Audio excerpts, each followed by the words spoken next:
Hello and welcome to the October 6th, 2024 episode of Nick's News. I am your host, Nick. Brought to you by Some Budget Studios. That's right, we have started to invest in this. We're on every Sunday, and I thank you all so much for tuning in or catching the replay. You can catch us live on Facebook and YouTube, where we usually simulcast every Sunday. This is going to be good. This is a program dedicated to bringing good news to counter all the bad news that we are bombarded with on a daily basis, with the hope of bringing a little bit of joy back into the world. Several of our articles are usually pulled from goodnewsnetwork.org, but we do appreciate articles sent in by you, the viewers. Tonight's episode is a very special episode. It's a little bit different. Since I am out of town this weekend, instead of canceling or postponing the episode, the team and I decided that we were going to do a pre-recorded show. All of the articles that we're doing tonight were sent in by you, the viewers. Now, some of these, usually when you send them in, I go through them and I talk about them a little bit with the folks who send them in. And sometimes some of them don't make the grade as good news, so we put them all together, and we're presenting them tonight as cool news. So some of these will be abridged versions as well, because the articles are a little lengthy. But all the links, as usual, are provided in the description if you want to check them out and read the full articles in your, in your leisure. So, on your time. We don't have a news brew tonight because I'm not really live. I thought, as maybe a slight against everybody, to do the pumpkin beer episode, but then I thought, no, that would be mean. So, our October 13th episode, I'll do the pumpkin beer, live for all of you. Shoutouts, as usual. Do you want some fine wine or really great cider? Swing on down to Fox Hen Winery in Grand Haven, Michigan. They're open Fridays and Saturdays from 1 p.m. to 8 p.m., and you can catch me down there usually on Fridays from 5 p.m. to 7 p.m. It's a great place, great wine, amazing cider, and I hope to see you there. The other one, where am I? At the time that we'd normally be live, I am in Boston. Well, I'm in Worcester, Massachusetts, and I am visiting my grandmother and celebrating her 85th birthday. So a huge happy birthday to my grandmother, Barbara Fiore. 85 years and going strong, and I am hoping for so many more birthdays and get-togethers with you, Grandma. Given that it's a little bit of a spirit of family episode, we went with a family quote. I believe the world is one big family, and we need to help each other. And that comes from Li Lianjie, who's better known by his stage name of Jet Li, a Chinese-born Singaporean martial artist and actor, and one of the most iconic Chinese film stars and renowned martial artists of his generation. And that quote again, just think about that. We are all a big family. So I believe the world is one big family, and we need to help each other. I couldn't say it better. So thank you very much, Jet Li. So with that, we're going to get into our cool news. Now, our special cool news broadcast is broken up into only 3 categories. And those categories are cool science and technology, cool flora and fauna, aka plants and animals, and we'll end on the cool, wholesome notes. So we're going to start off with category 1, cool science and technology. I called this first episode Catch a Wave, and this was sent in by my dad, so thank you very much, Dad. Again, all the articles will be in the description, so you'll be able to read them at your leisure. They're really cool articles, so here we go. 650-foot run-up. Mega tsunami in Greenland sends seismic waves worldwide. This was posted on SciTech Daily on September 10th of 2024 by the Seismological Society of America. In September of 2023, a massive tsunami in remote eastern Greenland triggered seismic waves that captured the attention of researchers worldwide. The event created a week-long oscillating wave in Dixon Fjord, according to a new report in the Seismic Record. Angela Carrillo-Pongi of GFZ German Research Center for Geoscience and her colleagues identified 2 distinct signals in the seismic data from the event. one high-energy signal caused by the massive rock slide that generated the tsunami, and one very long period, VLP, signal that lasted over a week. Their analysis of the VLP signal, which was detected as far as 5,000 kilometers, or 3,100 miles for those of us that have landed people on the moon, away, suggests that the landslide and resulting tsunami created a sietch, I think it might be called a sietch, or a standing wave that oscillates in a body of water. In this case, the sietch was churning for days between the shores of Dixon Fjord. The fact that the signal of a rock slide triggered sloshing wave in a remote area of Greenland can be observed worldwide and for over a week is exciting. As seismologists, this signal was what mostly caught our attention, said Carrillo Ponchi. The analysis of the seismic signal can give us some answers regarding the processes involved and may even lead to improved monitoring of similar events in the future. If we had not studied this event seismically, then we would not have known about the sietch produced in the fjord system, she added. The findings will help researchers as they study the impacts of landslides in Greenland and similar regions around the world where global warming and the loss of permafrost are making rocky slopes and glaciers increasingly unstable. In western Greenland, recent tsunamis have had devastating consequences, such as the 2017 Carrot Fjord event where an avalanche caused a tsunami that flooded the village of Nugastjek and killed 4 people. Mega tsunamis over 100 meters or 330 feet high off the east coast of Greenland have also reached Europe. The September 16, 2023 mega tsunami took place in Dixon Fjord, in a remote part of East Greenland, and was first noted in social media posts and in a report of waves hitting a military installation on Ella Island. Carrillo Ponchi and colleagues studied both seismic signals and satellite imagery from the area to precisely locate and reconstruct the series of events.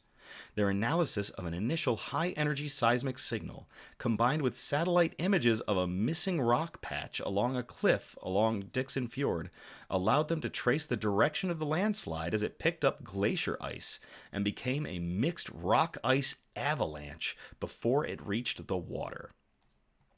The resulting mega tsunami run-up was more than 200 meters, or 650 feet, near the water entry point, and an average of 60 meters, or 200 feet, along a 10-kilometer, 6-mile, stretch of the fjord. That is one titanic wave.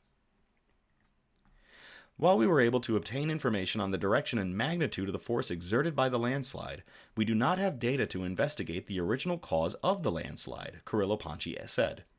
The strength, radiation pattern, and duration of the later seismic VLP signal best fit a scenario where the tsunami created a long-lasting sietch in the fjord, the researchers found.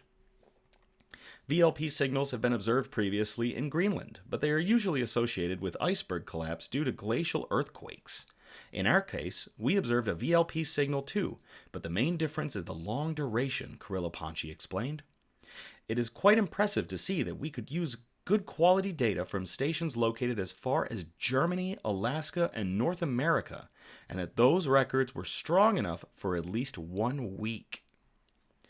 The researchers say their approach might prove useful in studying similar past events and their possible link to climate and environmental change. We have compared our results with remote sensing data to validate our solutions, and our study shows that the force produced by the signals is well resolved, Carrillo Ponchi said. Therefore, it becomes a useful analysis as seismic signals contain information on the type of source generating the signal and how the energy is radiated. So to everybody involved with this plan, and to my father for sending in, or everybody involved in the study of this mega tsunami in Dixon Fjord at the GFZ German Research Center for Geoscience, and to my father for sending in this article, thank you. That's cool.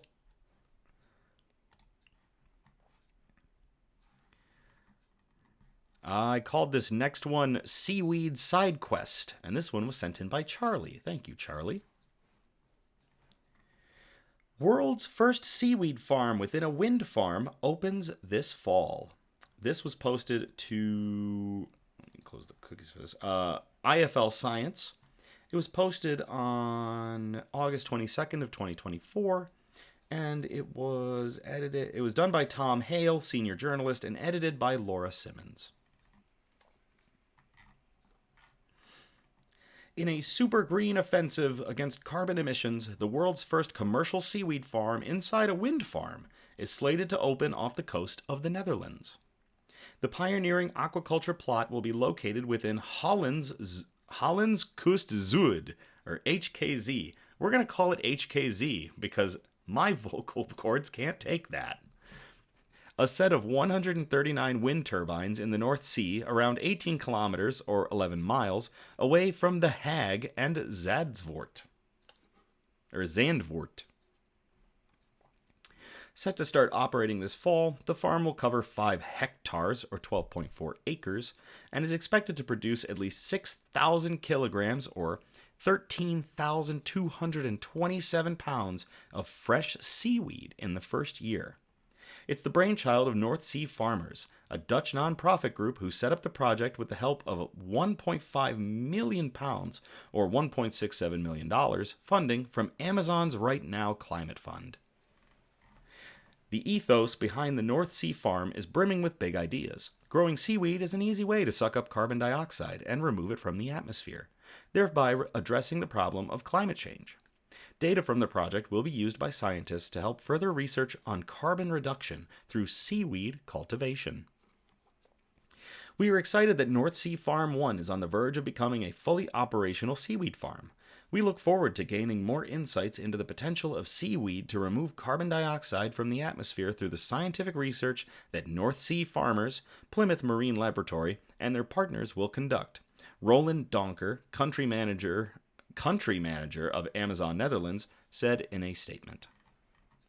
The integration of seaweed cultivation with offshore wind farms offers an opportunity to resolve space constraints for the seaweed sector in coastal areas, with additional potential for atmospheric CO2 uptake.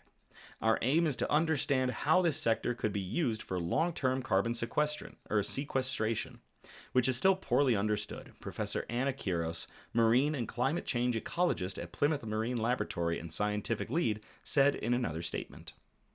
Seaweed is an incredibly nutritious and often delicious food. Along with containing basic carbohydrates, proteins, and fats, it is also loaded with nutrients like magnesium, zinc, vitamin B12, iodine, and polyunsaturated fatty acids, as well as antioxidants like carotenoids and flavonoids. What's more, it has a variety of other useful applications from packaging and animal feed to cosmetic products and pharmaceuticals. Demand for this undervalued plant is set to skyrocket in Europe over the coming years. A 2021 report by the UK's Seaweed for Europe argued that the expanding seaweed market in Europe could be worth £9 billion, or around $10 billion by 2030. It could create 115,000 jobs, and it could deliver significant health benefits to the population. HKZ is one of the newest wind farms in the North Sea and is relatively close to the coast. With a 2-hour boat trip, we can show our stakeholders how a seaweed farm can be integrated into an offshore wind farm. We hope this project will further convince people of the scaling opportunities in the North Sea with seaweed and other forms of multi-use, noted Eve Brouwers, General Manager of North Sea Farmers. That is awesome.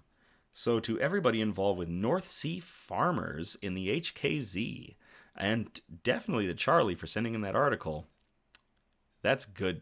That's cool news.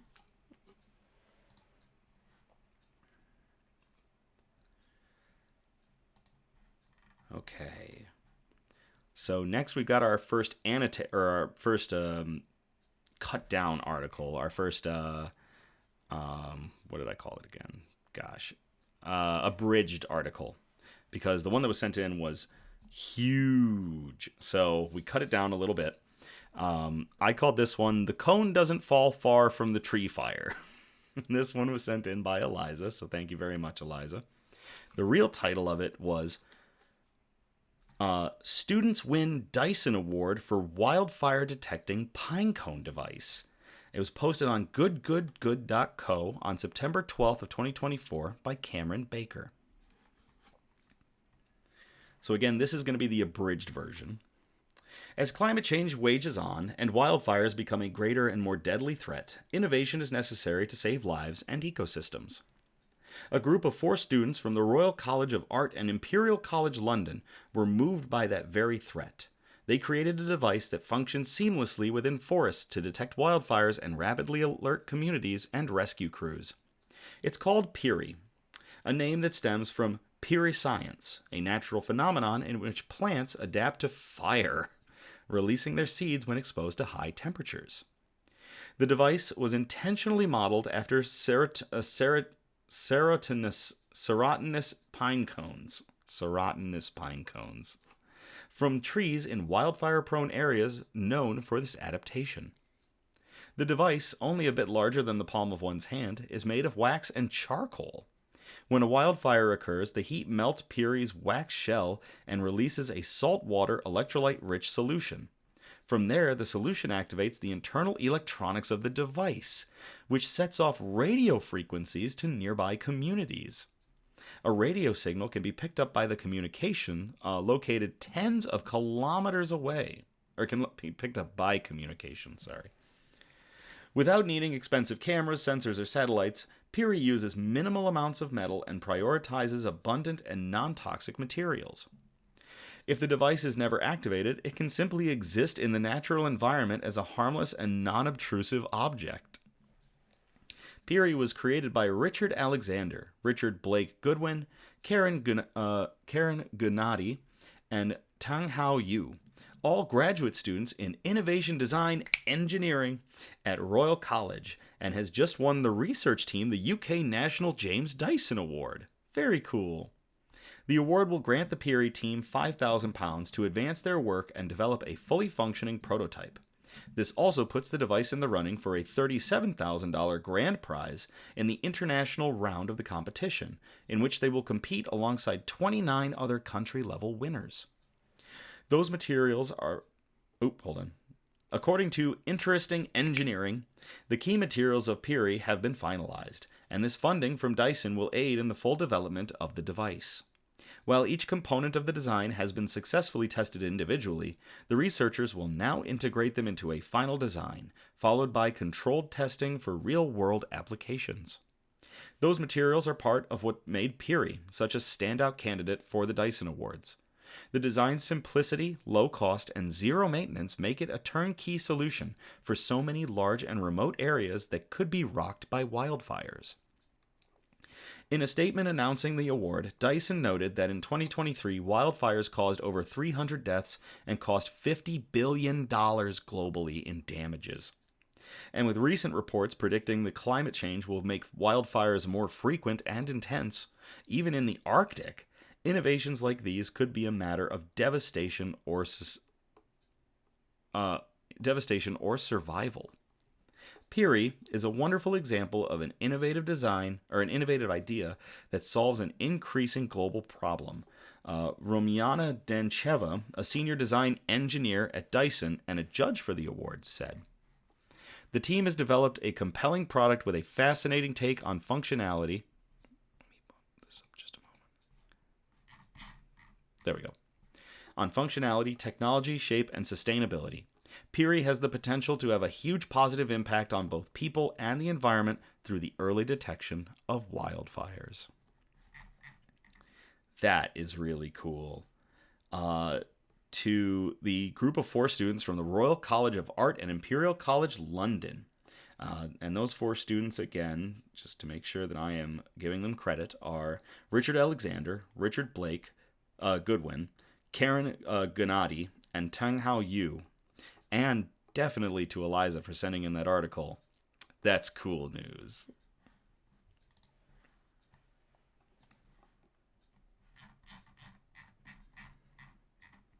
Okay. This next one comes from Cassidy, and I called this one "Dow a Deer." This one was posted on Yahoo Tech, and it was posted on August 10th of 2022 by Jeremiah Budden. Real title: Teens invent remarkable device while searching for way to save local wildlife. Something that anyone and everyone can put on their cars. I don't know if you remember way back, there were the little things that you were supposed to be able to put on the bumper of your car that was supposed to alert wildlife to you coming. I'm guessing this is an even better one and probably more effective. A group of 4 teenagers at STEM School Highlands Ranch in Colorado have invented a device that could save thousands of animals from being hit by cars every year. Good, reported. The teens are calling their invention Project Deer. It uses infrared cameras, an algorithm, and machine learning. Okay, yeah, this is already way above that little piece of plastic. Machine learning to alert drivers when an animal may be near. The current plan is to utilize an infrared camera to image the surroundings in front to detect animals and warn the driver when animals are in the environment so they can pay more attention, slow down, and be much more likely to avoid a collision, Bree Scoville, one of the teenagers, told CBS Colorado. Over the past 10 years, an average of 3,300 wildlife collisions, largely deer and elk, have been reported to the Colorado Department of Transportation each year, with another 2,000 to 4,000 unreported collisions every year. The Colorado DOT utilizes stationary wildlife sensors, but the teen inventors hope that their creation will be even more effective at protecting wild animals. Even better, the device is cheap, requiring only 4 $5 infrared sensors. That means it should be widely accessible and affordable if it ever makes it to market. We spoke with someone at Audi. They said that there are huge hopes for this device if we're able to get this to work. Siddhi Singh, another of the inventors, told CBS Colorado. That's our ultimate goal, to engineer something that anyone and everyone can put on their cars. All across the world, teens are coming up with wildly creative inventions that can help protect our environment. Some recent examples include a group of teenagers in Turkey inventing a new type of crop-boosting plasma, a New Jersey teen who gene-edited rice plants to make them grow more efficiently, and another New Jersey teen who invented a device that annihilates spotted lanternflies. That is really cool. Definitely some shout-outs to Bree Scoville and Siddhi Singh, and to any other members of their team, and to Cassidy for sending in that article. That's some cool news.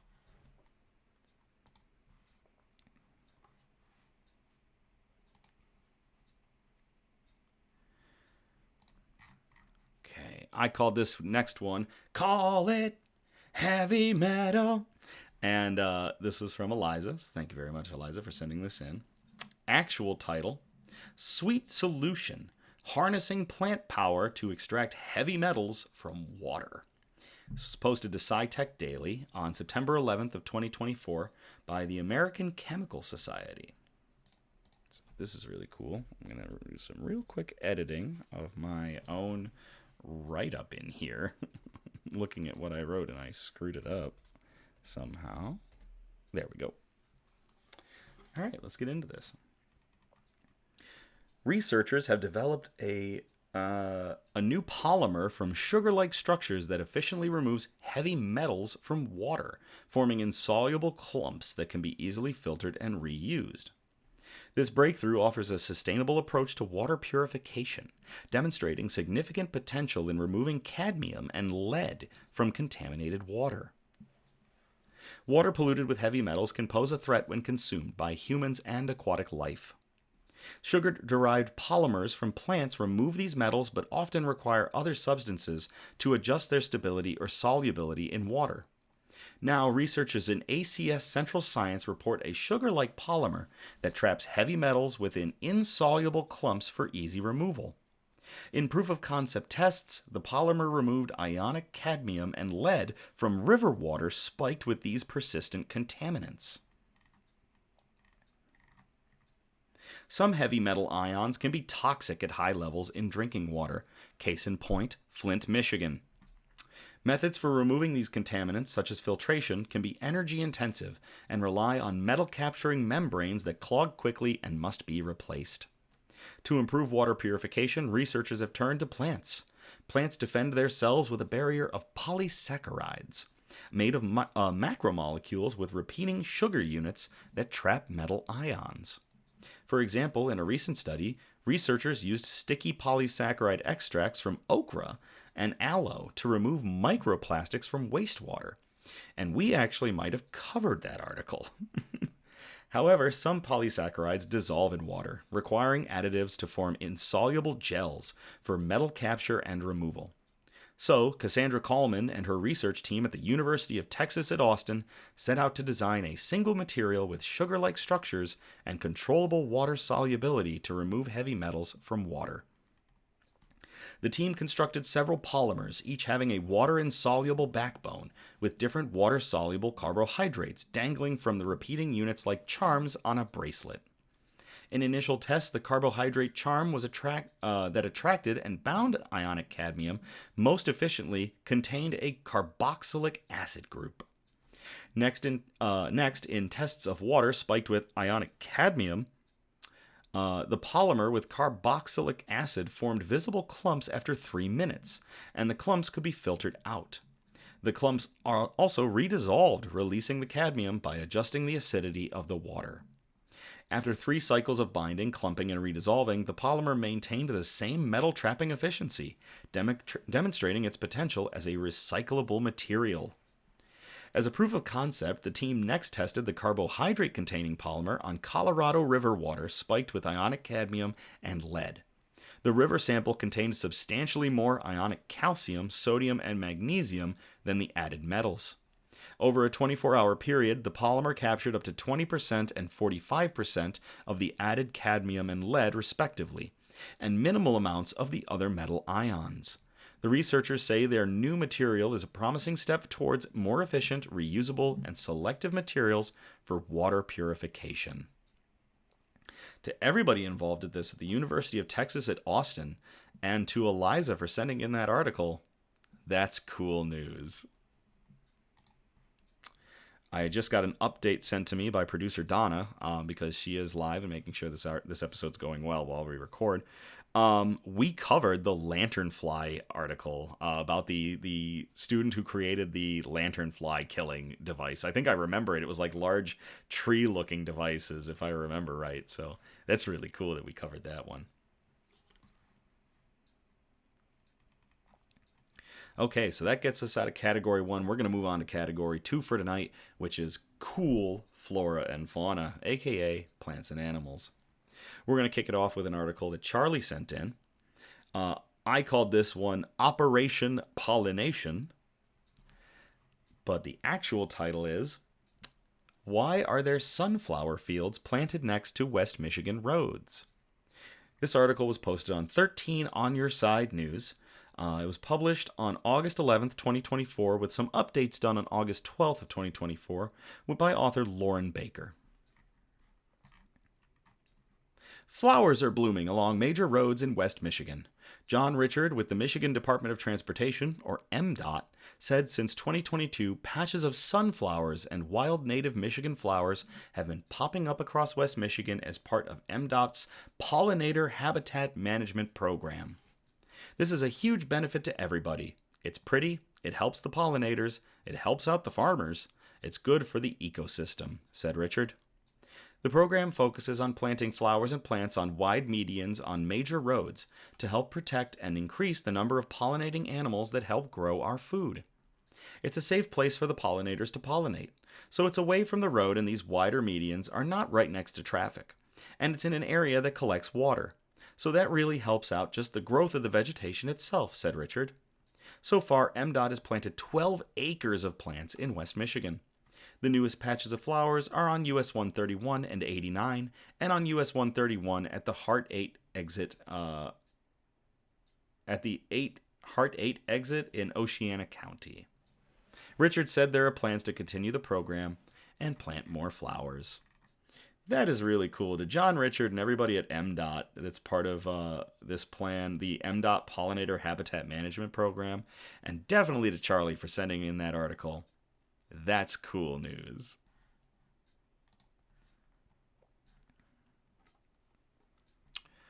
This next one was sent in by Travis. I called it Consider Me a Pastafarian. Actual title: Oceanographers discover 2-mile-high underwater mountain, new species, and rare Flying spaghetti monsters. This was posted on CBS News on August 29th, 2024 by Carrie Brian.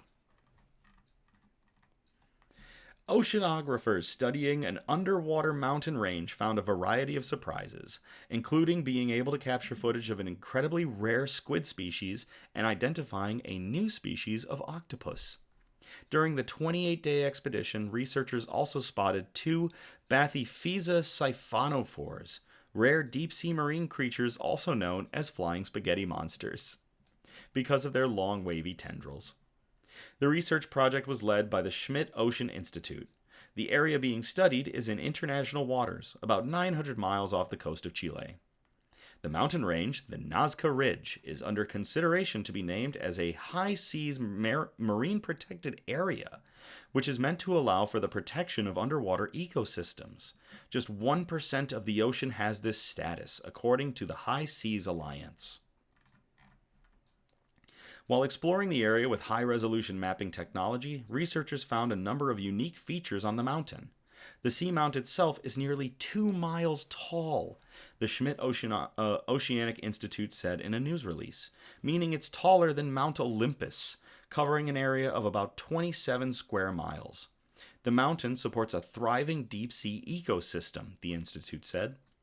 An exploratory dive conducted by an underwater robot found sponge gardens and ancient corals on the mountain.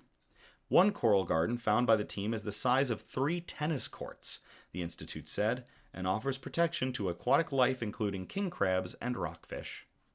Our findings highlight the remarkable diversity of these ecosystems, while simultaneously revealing the gaps in our understanding of how the seamount ecosystems are interconnected, said co-chief scientist and Schmidt Ocean Institute marine technician Tomer Ketter in the news release. During the expedition, the researchers also used cameras to film what they saw. This made them able to capture the first footage of a live Promacoteuthis squid. This type of squid is incredibly rare, according to the Institute, with only dead specimens ever having been studied. The cameras also spotted the 2 flying spaghetti monsters. An additional 20 suspected new species were collected during the exploration, the Institute said. And there is a video in the article, if you want to watch, showing the Bathyphysa siphonophore, aka the flying spaghetti monster. It is horrifying. 2 other expeditions in 2024 documented more than 150 previously unknown species, the Institute said, and found some creatures not previously known to live on the mountain found that some creatures not previously known to live on the mountain have made their homes there. Before this year's expeditions, just 1,019 species were known to live in this area of the ocean, the Institute said. Now more than 1,300 species have been confirmed, and that number is growing, according to the Institute. Producer Donna thinks that the flying spaghetti monsters are adorable. I beg to differ, but I guess we'll agree to disagree on this one. Definitely to everybody at the Schmidt Ocean Institute, and to Travis for sending in that article. That's cool news.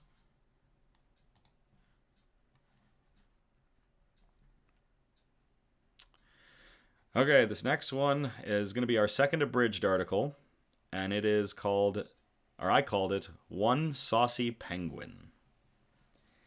There's just so much here that producer Donna mashed together 2 articles that were sent in by Charlie about a penguin named Pesto.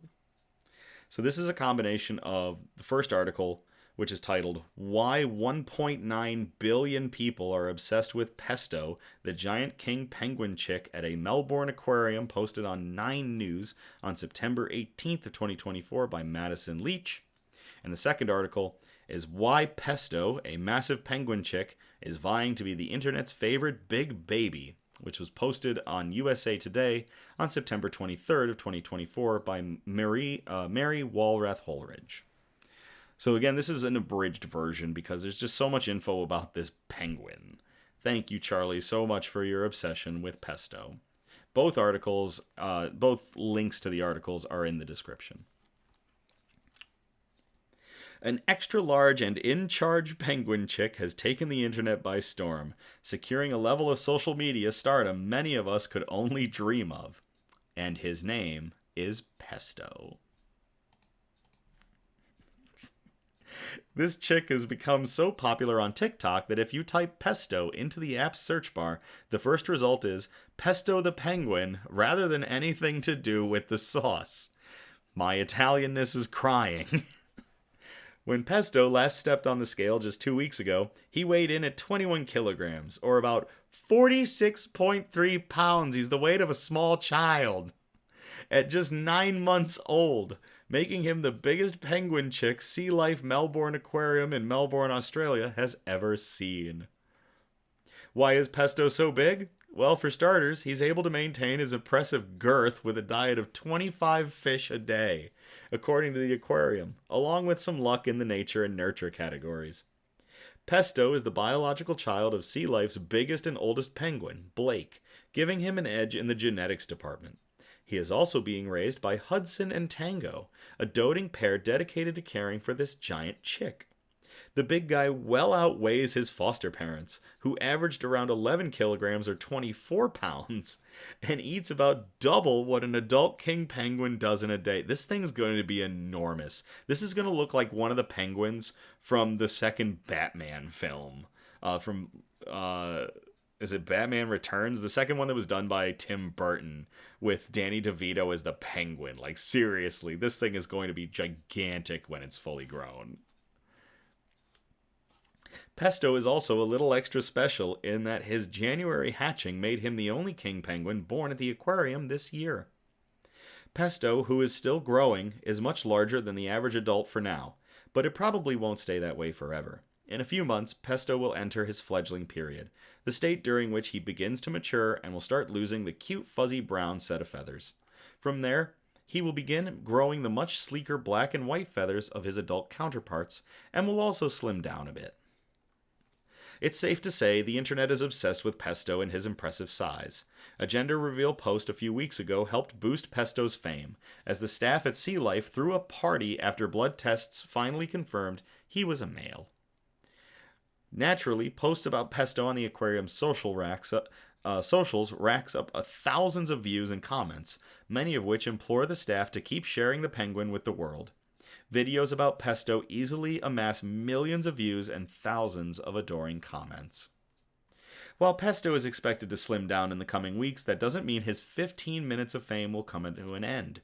Based on the millions of views, likes, and comments the averaging social media post about Pesto generates, it's probably a safe guess that he will remain the object of public adoration for a good while longer. To Sea Life Melbourne Aquarium in Melbourne, Australia, to Pesto, the giant penguin chick, and to Charlie for blowing up the Nick's News Messenger with Pesto articles. That's cool news. This next one is going to be the obligatory cat article, and it was sent in by Cassidy. Thank you very much, Cassidy. And let me find it real quick. Wait a second, what happened? Where's my obligatory cat article? There it is. Oh, wait. Hold on. Did I skip ahead? Oh, gosh, I did. Oops. Uh-oh. Well, we're doing it semi-live. I'll leave it in like it was a regular article. I totally skipped the one from Cassidy that was back in Flora and Fauna. So we're going to rewind. We're still in cool Flora and Fauna. And I called this one, Give Me Your Bark, Your Meow, Your Screech of Doom. Cassidy sent in both of these. That's why I got tripped up. Actual title: Nonprofit vet clinic opens with mission for shelter animals. This was posted on Wood TV 8 on August 12th, 2024, and was updated later that day by Madeline Bursma. A new Greensville veterinary clinic aims to provide care to animals at shelters and rescues. Mercy Veterinary Coalition opened early last month, offering low-cost, full-service veterinary care to its partners. Despite opening just last month, the nonprofit is already staying busy and has partnered with 7 or 8 shelters and rescues. It's been crazy. We anticipated there would be a high need for it, and every day we've been working long hours, veterinarian Stacy Kreeser, the organization's executive director and founder, said. We've been keeping busy. She said throughout the month of July, Mercy Veterinary Coalition did more than 100 spays and neuters, 14 dental procedures, and a few other surgeries and procedures. Kreeser has worked in veterinary medicine for 15 years and has been a veterinarian for 6. Before moving over to general practice, she got her start working for an organization doing low-cost, high-volume spays and neuters. That's always where my passion has been throughout my journey, she said. She explained that she's seen a need for the type of work her nonprofit is offering, especially since the pandemic. Working as a veterinarian is a high-stakes, high-stress job, which was made worse by the pandemic, pushing many to leave the profession or retire early, she said. That's made things even busier for other veterinarians, making it difficult for them to serve rescues and shelters on top of their general practice. Day in and day out, I see so many animals that just need help in every capacity, Kreeser said. For a lot of shelters and rescues, it's hard to get into a veterinarian. It's hard to get into a veterinarian just because veterinarians themselves are overwhelmed these days. I wanted to start this clinic to be able to help alleviate some of that stress on the veterinary clinics and to be able to get the care to these animals they need as well, she later added. The nonprofit relies on donations, grants, and funding organizations. It also has an Amazon wish list for those who'd like to support its mission. And I believe we're going to have those links in the description as well. We obviously, like many veterinary clinics and businesses, go through typical everyday things that you don't even think of. Like a lot of paper towels. We have a lot of messes, Kreeser said with a laugh. Just other odds and end things that it just adds up on our bill. And if somebody could give us just a little push that way, it helps. Every little bit helps.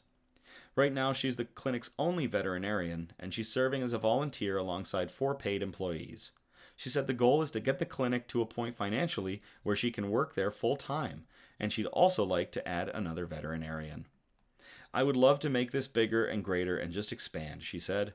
If we could reach to more shelters, to more rescues, that would be my dream. That we could help every animal.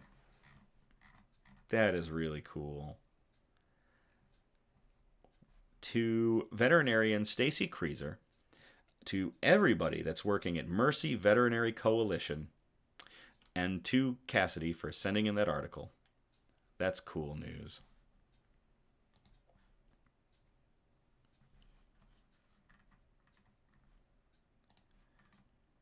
All right. So with that, we're going to move out of cool flora and fauna, and we're going to move into our final category, cool, wholesome notes. This first one was sent in by Charlie. I called it Greatful-Dead Art Prize. Actual title, Grand Rapids Greatful-Dead Boutique gets new interactive mural for Art Prize 2024. This was posted by 13 On Your Side News.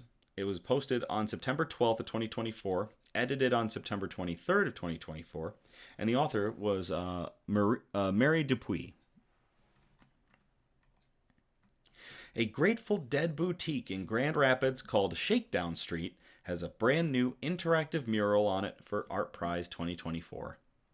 The mural, created by artist and member of the Shakedown Street team Erica Cool, took about 1,500 hours to complete. Cool has lived in Grand Rapids since she was a teenager and said she hoped to make the mural an homage to her home, as well as a way to educate the community about her city. I love this city very, very, very much. I consider it my home, Cool said. I have put in this mural 70 to 75 buildings that are buildings in Grand Rapids, along with about 50 people that are residents and people that shop at our store. Cool's mural wasn't just created for looks. Near each painted building or person, you'll find a small colorful heart.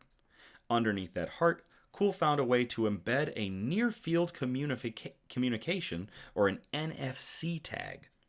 These tags are small programmable stickers that act similarly to a QR code.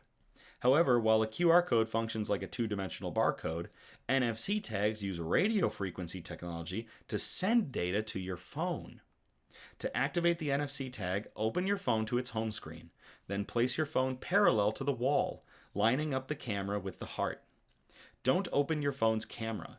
It might take more than one try, but your phone should then have an alert appear on your home screen saying it has discovered an NFC tag. I wasn't even aware of these. This is really cool. When you click the notification, it will pull up the building or the person's website, Facebook page, or their Instagram page. This way, viewers can learn the stories behind the places and faces featured in the mural. It's a very interactive mural, Cool said. That heart lines up with the near-field communication tag underneath it, sending out a 13 megahertz radio signal that your phone recognizes and then goes to a website. Cool took the time to learn the history of the building she included in the mural and said it was important to her that visitors could as well. I think I would have lost my voice if I stood out here and talked to everybody about every single building, and I got quite an education on those buildings and what they are in this city, Cool said. So hooking them up to a little bit of the history of the places and the monuments and memorials and such that are represented in this building in this mural was very important to me. A very special part of the mural to the 13 on your side team was Cool's choice to include the 13 weather ball in the hands of a bear, using it as a lollipop. Cool said she included 13 on your side in her design because... Oop. What? Why is it doing that? No, silence. I don't know why it did that. Curses. Back to the article. Away with you. Cool said she included 13 on your side in her design because 2 years ago we did a story on Cool's Goldenrod Girls from Art Prize of 2022. No one else took up our story. No one else talked to us. No one else was interested in us, Cool said. So that's kind of a nod to your news team and how much I really appreciate them. Cool said above all, she hopes people who come to see the mural will stay for a visit in Shakedown Street. That is the main theme of the mural, is our beautiful, lovely store that I want everyone to visit, Cool said. The people that I put on the mural, as in the credits, are people that are family and people that are important to the store. And people have assisted without whose help and love this mural would not exist at all. So they are very dear to me. I've known them over 30 years. Even when Art Prize comes and goes, Cool said the mural will remain. That is really cool. To Erica Cool, who spent 1,500 hours creating an amazing Grateful-Dead mural depicting the structures and the wonders that are in my hometown right now, Grand Rapids, Michigan. And definitely to Charlie for sending that in. That's cool news.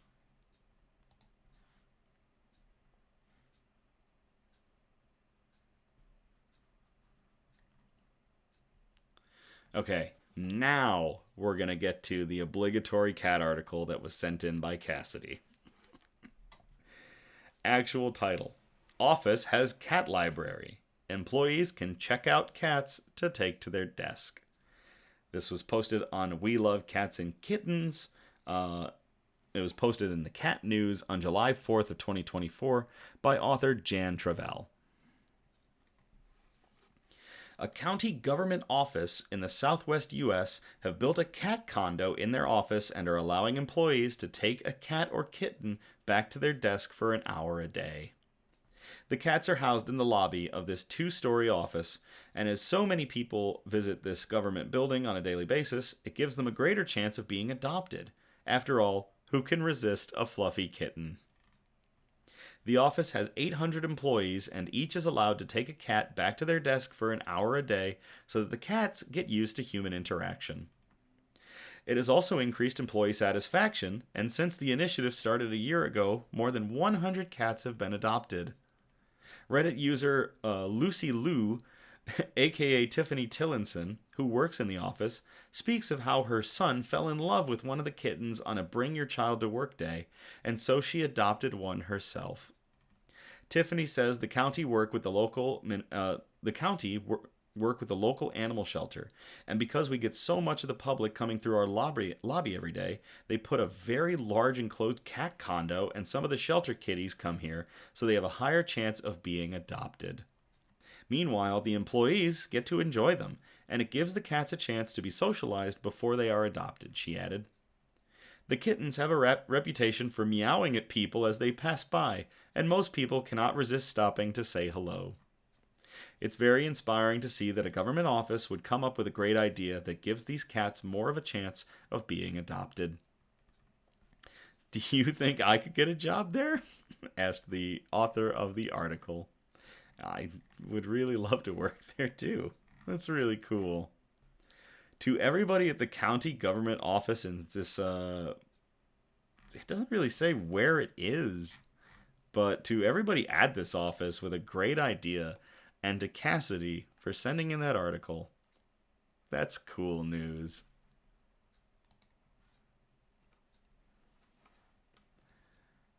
All right. I called this next one, Come Out With Your Paws Up. And this one was sent in by Charlie. Actual title, Mugshot of Police Canine Accused of Stealing Officer's Lunch Goes Viral. This was posted on Fox 35 News by the Fox 35 News staff in Orlando on January 24th of 2023. Oh my gosh, his mugshot is pure joy. A police canine in Michigan landed him... Oh, this article is from Michigan. It was just covered on Fox 4, Fox 35. Interesting. A police canine in Michigan landed himself in the doghouse recently after being accused of stealing a co-worker's lunch. The Wyandotte... I might not be getting that county's name right, but we're going to say the Wyandotte Police Department posted a mugshot of Canine Ice, looking shocked at the accusations against him. In a hilarious post that has now gone viral, the department says that an officer was eating lunch in the break room when he was called to assist with a person at the jail, leaving his half-eaten meal behind. When he returned, the officer reportedly found Ice leisurely strolling out of the room licking his chops, and the officer's lunch was gone. Stealing is not only a crime, but it is morally wrong too, the department joked. Some jobs, like that of being a police officer, require you to take an oath prior to starting. Within the officer's sworn oath is the promise to protect person's property. Given the suspiciously satisfied look on Ice's face, he was immediately put under investigation for stealing. OFC, Ice has invoked his Fifth Amendment right to remain silent and quite frankly is not cooperating with the investigation. He has a history of rummaging through trash cans that are within his reach. There have been several other accusations of him taking food right from coworkers' hands as they walk by. The post racked up over 17,000 reactions, and the public quickly jumped to the canine's defense. Sounds like circumstantial evidence, one person wrote. He does not look guilty, so thus must be presumed to be innocent. A supporter of Canine Ice dropped off a sandwich and a tray of lunch to the officers after charges were dropped. Another said, I'll be this officer's attorney pro bono if need be. If the teeth don't fit, you must acquit. Oh my gosh. In a follow-up post, the Wyandotte Police Department joked that massive protests have been threatened if they move forward with this investigation or press charges against Ice. Plus, the overall public just doesn't believe he is guilty. No video has been produced. That being said, Officer Ice will not face any internal discipline or criminal charges. The public has spoken. To Canine Ice for possibly getting away with a crime. And to Charlie for sending in that article. That is cool news. Oh, and the dog's name is Ice. Haha, it's a pun.